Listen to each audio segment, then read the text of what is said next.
निजी स्कूलों द्वारा ट्यूशन फीस के नाम पर अन्य शुल्क जोड़कर मनमानी फीस लेने के लिए पालकों पर दबाव बनाया जा रहा है, जिसका विरोध करते हुए गुरुवार को पालकों ने Kings and queens international school के प्रबंधक के साथ फीस माफ करने को लेकर चर्चा की। गौरतलब है कि kings and queens international school Padmanagar Bhilai Charoda में माननीय उच्च न्यायालय के फैसले का हवाला देकर स्कूल में पढ़ रहे छात्र एवं छात्राओं के पालकों के ऊपर दबाव बनाकर जबरदस्ती ट्यूशन फीस के नाम पर अन्य शुल्क जोड़कर अपने स्कूल की फीस में ज्यादा वृद्धि करके फीस वसूली जा रही है।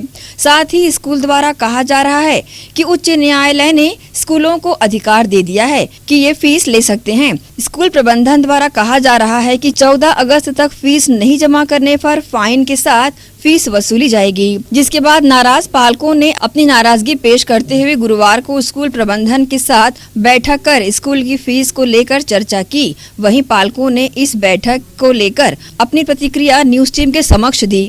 बैठक में आज पेरेंट्स ग्रुप में हमारा निर्णय लिया गया है कि जो मैनेजमेंट है उसके साथ एक सार्थक चर्चा की जाए, क्योंकि जैसा हाई कोर्ट आदेश किया है कि जो केवल ट्यूशन फीस दिया जाए, जो केवल ट्यूशन फीस, ये अब तक विस्तृत चर्चा नहीं हुई, नहीं मैनेजमेंट ने इस बात की डिस्क्राइब भी नहीं किया।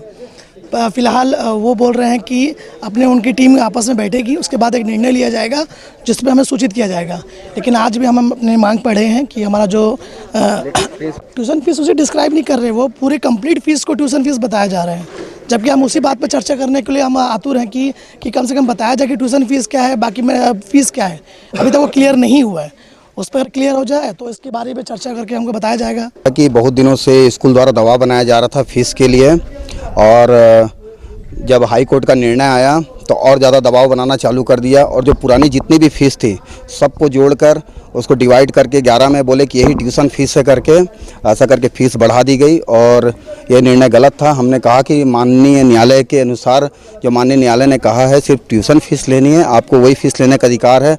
न्यायालय महोदय ने ये भी कहा कि आपको जो टीचिंग स्टाफ है और गैर टीचिंग स्टाफ है आप उसका वेतन ले सकते हैं करके, और उसी में हमने बोला कि जो आपका टीचिंग स्टाफ है, नॉन टीचिंग स्टाफ है, आप उसकी पेमेंट ले लीजिए करके। हम पेरेंट्स देने को तैयार हैं, लेकिन वो बोलते हैं कि उससे स्कूल नहीं चलेगा करके, हमको पूरी फीस चाहिए।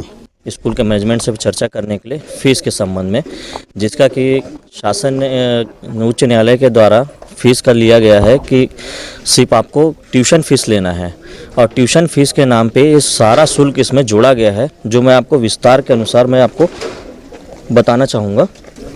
जैसा कि होता है इसमें शिक्षण शुल्क, मेडिकल शुल्क, बिल्डिंग शुल्क, मेंटेनेंस शुल्क, बागवानी शुल्क, योगा शुल्क, अमलमेंट शुल्क, निर्धन छात्र शुल्क, स्मार्ट शुल्क, वार्षिक शुल्क, एडमिशन शुल्क, डायरी शुल्क, ID कार्ड शुल्क, रेड क्रॉस शुल्क, परीक्षा शुल्क, क्रीड़ा शुल्क, विज्ञान शुल्क, स्काउट गाइड शुल्क, पत्रिका शुल्क, छात्र समूह बीमा योजना शुल्क, क्रियाकलाप एक्टिविटी शुल्क, बोर्ड एप्लीकेशन फीस, ये सारों को जोड़ के इसमें एक ट्यूशन फीस बनाया गया है ना। तो इसका हमने यहाँ आके विरोध किया। हमने इसमें अमाउंट बनाया गया है जैसा कि 34,200 रुपया 8th क्लास का बनाया गया है। तो हमने यहाँ मैनेजमेंट से बात रखा कि ये सब चीज़ों को काट के एक ट्यूशन फीस बना दीजिए। हम सारे पेरेंट्स एग्ज़ाम पैसा देने के लिए तैयार हैं, लेकिन यहाँ पे बोला गया कि हम इसको नहीं बना सकते ऐसा। तो भी हमने एक दूसरी बात रखी कि इसको 50% कर दिया जाए, जो 34,200 है इसको 50% कर दो। तो मैनेजमेंट ने कहा है कि अभी हम मीटिंग करते हैं चेयरमैन से, और चेयरमैन से मीटिंग करके कोई ना कोई सोल्यूशन निकालेंगे। वहीं इस पूरे मामले में स्कूल के डायरेक्टर राजन जॉर्ज ने भी अपनी प्रतिक्रिया कुछ इस प्रकार से दी है। उनका मेन मुद्दा था कि फ़ीस को लेके, तो फ़ीस जो है फ़ीस का मुद्दा ऐसा है कि हाई कोर्ट ने हमको एक गाइडलाइंस दिया हुआ है, उस गाइडलाइंस को हर स्कूल को मानना पड़ेगा। उसमें आप सिर्फ ट्यूशन फ़ीस ले सकते हैं, और कोई अन्यथा और कोई फ़ीस अगर आपका है तो आप नहीं ले सकते, उतना ही बात हुआ। तो मैं बोला सिर्फ ट्यूशन फ़ीस ही हम ले सकते हैं। तो वो हम जो अभी 7th ईयर है, हमारा 7वां साल है, हम फर्स्ट ईयर से ही हम गवर्नमेंट का गाइडलाइन से स्कूल चला रहे हैं। नहीं, अलग अलग क्लास का अलग अलग 17,000 से स्टार्ट है सर फीस। बहरहाल इस वैश्विक महामारी कोरोना काल से लोगों की आर्थिक स्थिति दयनीय हो गई है। उस समय स्कूल संचालकों द्वारा इस प्रकार की हरकत आगे न हो, इसके लिए अगर संभव हो तो न्यूनतम ट्यूशन फीस को निर्धारित कर दिया जाए, जिससे पालकगण अपनी ट्यूशन फीस जमा कर सकें और उन्हें कोई आर्थिक मार का सामना न करना पड़े। ग्रैंड एशियन न्यूज के लिए शैलन खरे की रिपोर्ट।